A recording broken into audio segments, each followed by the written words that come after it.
বেণীমাধব, বেণীমাধব, তোমার বাড়ি যাব।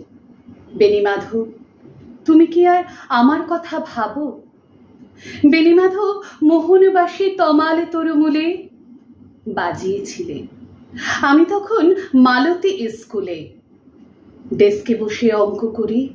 ছোট্ট ক্লাস ঘর, বাইরে দিদিমণির পাশে দিদিমণির বর।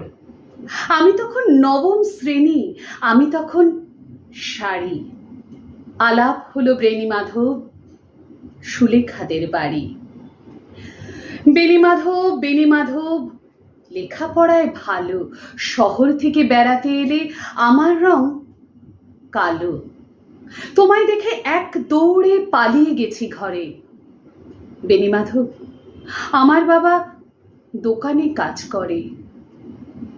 কুঞ্জে অলি গুঞ্জে তবু ফুটেছে মঞ্জরি। সন্ধেবেলায় পড়তে বসে অঙ্কে ভুল করি। আমি তখন নবম শ্রেণী, আমি তখন 16।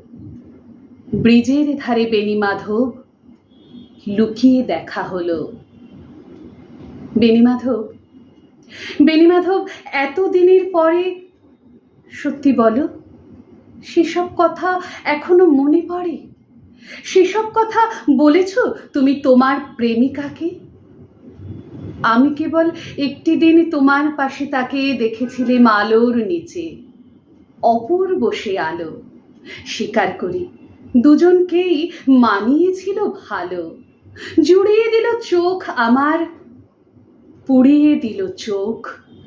বাড়িতে এসে বলেছিলেন ওদের ভালো হোক।